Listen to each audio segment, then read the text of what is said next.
he is a not a superstar, he is a not a megastar, he is a real money star.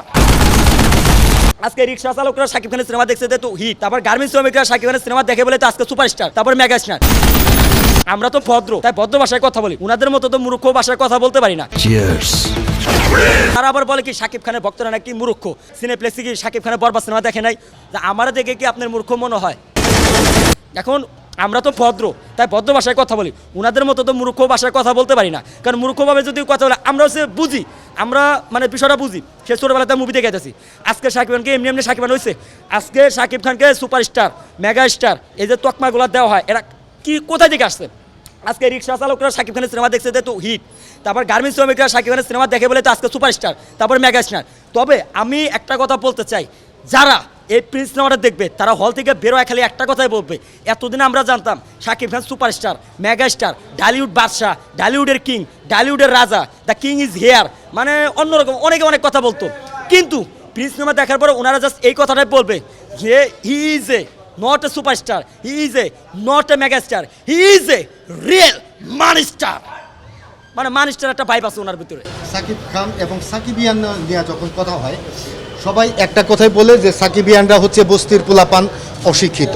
দেখেন আমি প্রথমে বলবো, এই যে যারা সোশ্যাল মিডিয়া হোক বা অনলাইন হোক বা অফলাইনে হোক কিছু পাবলিক আছে যারা শাকিব খানদেরকে দেখতে পারে না, শাকিব খানের ভক্তদেরকে ছোটো করে দেখা হয়, তো তাদেরকে উদ্দেশ্য করে তারা আবার বলে কি শাকিব খানের ভক্তরা নাকি মূর্খ।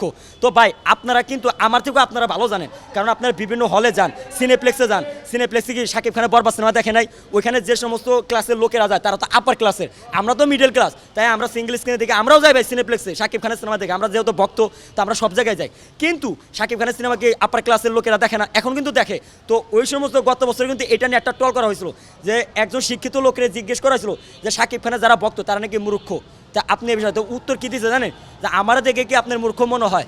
তো এরকমই তো প্রতিটা ভক্তেরই, মানে পড়াশোনা না করলে যে সে মূর্খ ব্যাপারটা এমন না, পড়াশোনা করতেছে সে তো কাজকর্ম করে খাইতেছে। কিন্তু যারা পড়াশোনা কইরা চুরি করে বাটপারি করে খায়, এ হালার হয়েছে একটা মূর্খ, এ হালার হয়েছে বাটপার। আরে বেটা তোরা কি পড়াশোনা করলি যে পড়াশোনা শেষ করে তোরা চুরি বিদ্যা করস, তোরা চুরি বাটপারি করস? আর যারা পড়াশোনা করে নাই, তারপরে এখানে অনেক লোকে আছে যারা পড়াশোনা করে না, শিক্ষিত না, কিন্তু শাকিব খানের সিনেমা দেখে, তারা কর্ম করে খায়, তারা মাথার গাম পায়ে ফেলায়া দিন শেষে গিয়ে শাকিব খানের সিনেমা দেখে এন্টারটেনমেন্ট নেয়। আজকে তাদেরকে বলা হয় মূর্খ, কিন্তু সে তো মূর্খ না, এটা বুঝতে হবে। আমরা বুঝাও। তারপরে হচ্ছে সিয়াম আহমেদের যারা ভক্ত ওনারাও অনেক নম্র ভদ্র, আমি ওই সমস্ত ভদ্র ভক্তদেরকে কোনো খারাপ কথা বলবো না। কিন্তু কিছু আবাল মার্কা ভক্ত আছে, এরা সোশ্যাল মিডিয়ায় যে টিকটকের মতো কিছু ভাইরাল করে, ক্লিপ ভাইরাল করে কয় কি জানেন? কয় শাকিব খানের দিন শেষ, সিয়ামের বাংলাদেশ, আফরান নিশোর বাংলাদেশ, নতুনের আরে বেটা মামুন নাতি, তোরা শাকিব খানে কি খাবি? বেটা শাকিব খানই তোর বেটা 27 বছর ধরে লিড দিয়ে আইতেছে, বিগত 27 বছরে তোমাদের মামা চাচারা আইসাও কিছু করা পারে নাই। আর তোমরা নানান নাতির পুতের আই শুক্রের রাষ্ট্র দিনে তোমরা ভাব ধরো যে শাকিব খানকে খায়া দিবা। তোমরা যতবারই শাকিব খানকে খায়া দিবার চাইবা ততবারই শাকিব খানরা তোমাদের পিছনে লাগবে।